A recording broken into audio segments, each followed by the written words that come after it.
నమస్కారం అండి.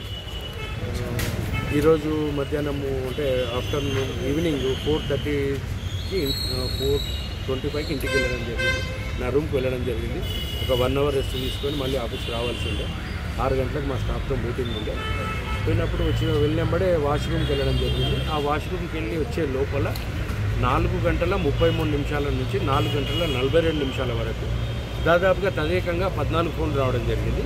లాస్ట్ అది కూడా 4:42కే మళ్ళీ ఒకటి ఎంబడే హాఫ్ మినిట్లని మళ్ళీ కాల్ చేయడం జరిగింది. రవికిషన్ రెడ్డి గారు, మాజీ councillor 7th ward Ravi Kishan Reddy గారు శ్రీనివాస్ కాలనీలో ఉంటారు. మరి అసభ్యకరమైన పదజాలం యూజ్ చేసిండో, ఎందుకు యూజ్ చేసిండో ఇప్పుడు మీరు అడిగినటువంటి వాటికి సమాధానం కూడా నా దగ్గర లేదు. ఒక రియల్టర్ను కాదు, నేను కేవలం ఒక ఉద్యోగస్తులాగా పనిచేసుకుంటాను. అతడు రాజకీయ నాయకుడు. సరే, అతనికి నాకేముంటాయి? ఒకవేళ మహబూబ్ నగర్లో ఏ నాయకులు మా దగ్గరికి వచ్చినా కూడా మంచిగా ప్రశాంతంగా చాలా జాగ్రత్తగా ఉంటారు. రోడ్లు, డ్రైన్లు, లైట్లు వాళ్ళు అడిగేది. అంతకుమించి ఏ రాజకీయ నాయకులు కూడా ఎవరు కూడా ఏం అడగలేదు.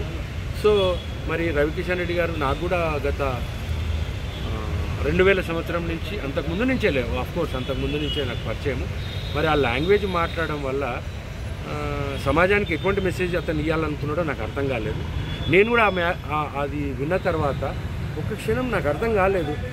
మీరు అనుకున్న ఆ గ్యాప్లో మీకు ఏదైతే ఆడియో వచ్చిందో ఆ గ్యాప్లలో నేను కొంచెం ఆలోచించి మాట్లాడే అంటే షాక్కు గురైనట్టు నేను అదేనాను. సరే, అఫ్కోర్స్ ఏ పరిస్థితులలో కూడా నేను అప్పుడే అయినంబడే నేను 2 టౌన్ 1 టౌన్ పోలీస్ స్టేషన్ రావడం జరిగింది. 2 టౌన్ పోలీస్ స్టేషన్ వెళ్ళాను, రూరల్ పోలీస్ స్టేషన్ వెళ్ళాను, ఎస్పీ మేడం గారికి కూడా తెలియజేశాను. ఇదే విషయం నేను కలెక్టర్ గారికి ఆడియో వినిపించే ఇష్టం లేక మా గౌరవనీయులు మా స్పెషల్ ఆఫీసర్ అడిషనల్ కలెక్టర్ గారికి తెలియజేయడం జరిగింది. సార్ మళ్ళీ మేడం గారికి ఎక్స్ప్లెయిన్ చేశారట. నేను గౌరవనీయులు పెద్దలు మన మహబూబ్నగర్ స్థానిక ఎమ్మెల్యే గారికి ఢిల్లీలో ఉన్నా కూడా నేను ఆడియో పంపించడం జరిగింది ఖచ్చితంగా. ఎందుకంటే రాబోయే రోజులలో సరే భయం విషయానికి వస్తే నేనేం భయపడాలి అతనికి, కానీ భయం అనేది ఏం లేదు. కానీ నా దగ్గర ఉన్నటువంటి స్టాఫ్ కూడా నేను ఒకవేళ కంప్లైంట్ ఇవ్వనట్టయితే, నేను వినా ఏది చెప్పనట్టయితే నా స్టాఫ్ కూడా భయభ్రాంతులకు గురవుతారు కదా. రేపు ప్రతి ఒక్కరు కొంతమంది అనవసరమైన కొన్ని విషయాలలో కూడా నా స్టాఫ్ను బెదిరించడం జరుగుతుంది. కనుక నేను 100% స్టాండర్డ్గా ఉన్నాను. అంతటా అతని మీద కేసు బుక్ కావాలా, ఖచ్చితంగా ఎస్పీ గారు అతని మీద కేసు బుక్ చేయాలా, అతని మీద చట్టపరమైన న్యాయపరమైన చర్యలు తీసుకోవాలని కోరుతున్నాను.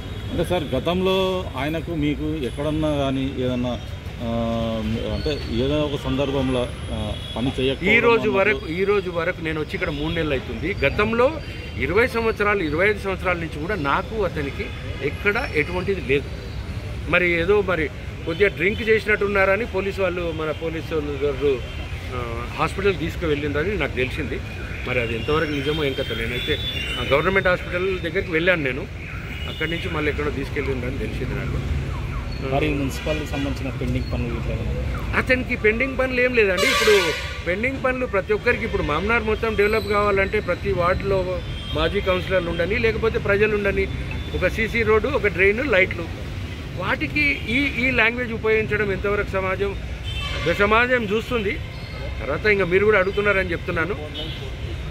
ఎంతమందికి అని ఇవ్వగలుగుతాం? అడిగిన వాటికన్నీ ఇవ్వాలనుకుంటే డబ్బు కూడా కావాలి కదా. ప్రస్తుతం మా మున్సిపాలిటీలో ఉన్నటువంటి పరిస్థితే కొంత కాంట్రాక్టర్లకు కొంత అమౌంట్ మేము పేమెంట్ చేయాల్సింది. అతను కాంట్రాక్టర్ ఏం కాదు, అతను లీడరు, అతను మాజీ కౌన్సిలర్ గారు. అందరికీ అన్ని న్యాయాలు చేయలేం కదా. మరి ఆయనకు నాకు అది కూడా ఏం లేదండి. దట్ ఈజ్ మరి ఎందుకు ఏం కథనో ఏమనేది ఇక నాకు తెలియదు. సార్, మీకు ఉద్దేశపూర్వకంగానే ఫోన్ చేశాడంటారా అతను, లేకపోతే వేరే వాళ్ళకి చేయడానికి 14 కాల్స్ తర్వాత 15th కాల్ చేశాడండి. వాళ్ళు చెప్పే వర్షన్ ఏంటంటే మేము వేరే వాళ్ళకి చేయనీకి పోయి ఇక్కడ చేసినామని చెప్పి అనే ఒకటి టాక్ వస్తుంది. దానికి ఎంతవరకు మీరు? సరే, ఒకటే అండి, నాకు వచ్చిన ఫోను నా దగ్గర ఉన్నది, నాతోటి అతను మాట్లాడిండు. నేను అది చేశాను, నేను పంపించాను. నేను ఒక పోలీసులకు ఎక్స్ప్లెయిన్ చేసి కంప్లైంట్ ఇచ్చాను. సరే, వేరే వాళ్ళు కానీ మనుషులే, నాలాగా అతను కూడా మనుషులే, వేరే వాళ్ళు కూడా మనుషులే. మరి ఆ రకంగా ఏముందో పరిస్థితి అయితే నాకు తెలియదు. ఓకే అండి, థ్యాంక్ యూ.